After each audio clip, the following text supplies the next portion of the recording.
All right, ready? Let's do it. It's going to go great. Yeah.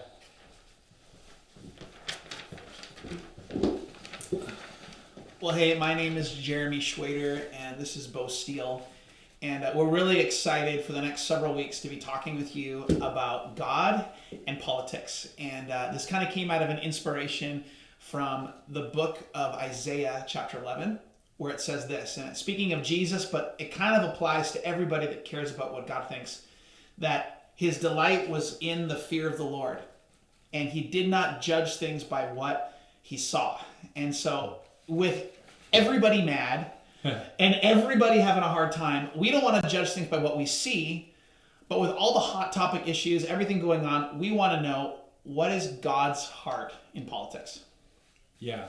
So the format, the way we're going to be doing this, is we have straight from the party's website, we have the Democrat, Libertarian, and Republican view on a bunch of different issues. And we're going to be going over those issues and then sharing a Bible verse that kind of fits with that issue as well. So we're going to be going over abortion, sexuality and LGBTQ issues, immigration, racism, healthcare, economy, social security, education, national security or military. And today we're going to unpack the Second Amendment and the environment.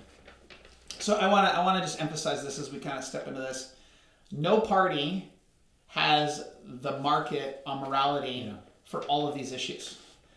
In fact, I would say that from a humanist standpoint, no matter what party you're a part of, everybody needs to grow. Yeah. And so I think we want to approach this topic, all these topics, with a lot of humility, but with also a lot of like, man, I think God has an opinion about all these things. So, yeah. For sure. And we're not experts on all this either. Like I said, we just pulled this straight from the party's websites. So we just want to put out there the facts from the website, and yeah. Democrats will enact universal background checks, end online sales of guns and ammunition, close dangerous loopholes that currently allow stalkers and some individuals convicted of assault or battery to buy and possess firearms, and adequately fund the federal background check system. We will close the Charleston loophole and prevent individuals who have been convicted of hate crimes from possessing firearms. Democrats will ban the manufacture and sale of assault weapons and high-capacity magazines. We will incentivize states to enact licensing requirements for owning firearms and red flag laws that allow courts to temporarily remove guns from the possession of those who are a danger to themselves or others. We will pass legislation requiring that guns be safely stored in homes, and Democrats believe that gun companies should be held responsible for their products just like any other businesses, and will prioritize repealing the law that shields gun manufacturers from civil liability. So the big thing that kind of struck out to me when you said that was this whole thing about closing the Charleston loophole. Yeah. So what's the Charleston So loophole? I looked into what that was, and there's actually a law. So everyone has to pass a background check, a criminal background check, Sure. in order to buy a gun. And there's a loophole that the background check is done by the FBI, and if the FBI takes more than 3 days, then it actually just goes through and they can buy the gun without ever having completed that background check. And that's what they call the Charleston loophole. Interesting. Yeah. Okay. Huh. Yeah, so the libertarian view, we affirm the individual right recognized by the Second Amendment to keep and bear arms and oppose the prosecution of individuals for exercising their rights of self-defense.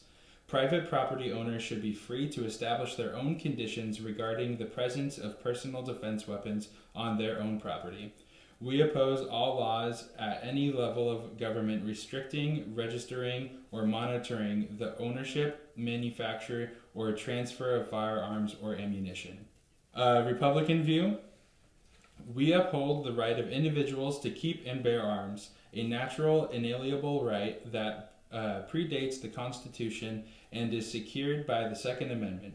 Lawful gun ownership enables Americans to exercise their God-given right of self-defense for the safety of their own homes, their loved ones, in their communities. We support firearm reciprocity legislation to recognize the right of law-abiding Americans to carry firearms to protect themselves and their families in all 50 states. We support constitutional carry statutes and salute the states that have passed them. We oppose ill-conceived laws that would restrict magazine capacity or ban the sale of the most popular and common modern rifle. We also oppose any effort to deprive individuals of their right to keep and bear arms without due process of law. So what does the Bible say about it? You know, as I was stepping into this, it was kind of interesting. A few different verses came to mind when I was processing, and there's a few. So Ecclesiastes 9:18, Romans 12:18, and Luke 22:36. So Romans 12:18 says, "If possible, so far as it depends on you, live peacefully with everyone." Ecclesiastes 9:18 says, "Wisdom is better than weapons of war, but one sinner destroys much good." And then lastly, Luke 22:36, Jesus is talking to his disciples. He's sending them out 2 by 2 to go share the gospel with different people. And he says this to them. He says, he said to them, now let the one who has a money bag take it, and likewise a knapsack. And the one who has no sword, sell his cloak and buy one. So Jesus is sending these guys on a trip, and he says, make sure that you have a money bag, a spot for your stuff, and looks like bring protection. So, but to fill out the story, there's one more part of it, and that is when the night Jesus was betrayed, a crowd of people came with torches, and they go to take Jesus. Peter pulls out his sword, cuts off the ear of the high priest, or the servant of the high priest, and Jesus heals the guy and says, Peter, put the sword away, for the one who lives by the sword will die by the sword. So that's what Scripture says about all that. So Scripture says to be peaceful and to buy a sword and to not use your sword. Yes. So how are all those true? How can we hold all those in tension? I really like the Ecclesiastes one. Because it says wisdom is better than weapons of war. Okay, so and that fits with the Romans passage, which is like, if possible, so far as it depends on you, live peacefully with everyone. So that shows me that if at all possible, in wisdom, we should work out conflict ahead of time. We should resolve things, all of that. But it also says in Ecclesiastes, but one sinner destroys much good. So there's going to be people that, unless there's something to constrain them, they will do evil. And I think that's why cops have guns. Because there are people that will do evil, and if someone's shooting people, it's probably a gun that stopped the person that shot the person shooting. So wisdom is better than weapons of war. So wisdom is better than weapons, but one sinner destroys much good. Yeah, that's good. The Democrats say, climate change is a global emergency. We have no time to waste in taking action to protect Americans' lives and futures, we believe the scientists. The window for unprecedented and necessary action is closing, and closing fast. We will use federal resources and authorities across all agencies to deploy proven clean energy solutions, create millions of family-supporting and union jobs, upgrade and make resilient our energy, water, wastewater, and transportation infrastructure, and develop and manufacture next-generation technologies to address the climate crisis right here in the United States.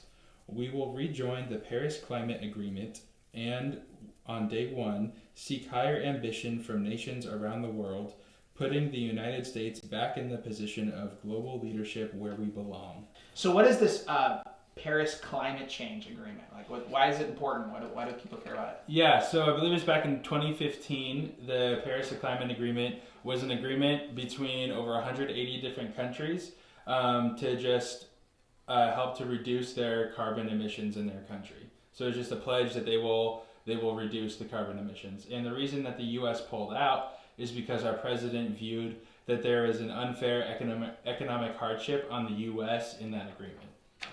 Okay. So the libertarian view Competitive free markets and property rights stimulate the technological innovations and behavioral changes required to protect our environments and ecosystems. Private landowners and conservation groups have a vested interest in maintaining natural resources. Governments are unaccountable for damage done to our environment and have a terrible track record when it comes to environmental protection. Protecting the environment requires a clear definition and enforcement of individual rights, responsibilities regarding resources like land, water, air, and wildlife. Pretty straightforward. The Republican view, conservation is inherent in conservatism. As the pioneer of environmentalism a century ago, the Republican Party reaffirms the moral obligation to be good stewards of the God-given natural beauty and resources of our country. We assert that private ownership has been the best guarantee of conscientious stewardship, while some of the worst instances of degradation have occurred under government control. So the Democrats are trying to control protecting the environment at the government regulation level. Libertarians are going to be just government hands off, and the Republicans are pretty in line with the Libertarians on this issue. They both just want it to be more in the private sector. Okay. Yeah. What does the Bible say? So a couple of verses. Yeah. Genesis 1:26, Proverbs 12:10, and Proverbs 27:18. So that's what I kind of found for this. And so Genesis 1:26 says, "Then God said, let us make man in our image, after our likeness, and let them have dominion or rulership over the fish of the sea, the birds of the heavens, and over the livestock, and over all of the earth, over every creeping thing that creeps on the earth." Then in Proverbs 12:10 it says, "Whoever is righteous has regard for the life of his animal, but the mercy of the wicked is cruel." And then Proverbs 27:18 says, "Whoever tends a fig will eat its fruit, and whoever guards his master will be honored." So what do all those? How do all those together make a biblical view of the stewarding the environment?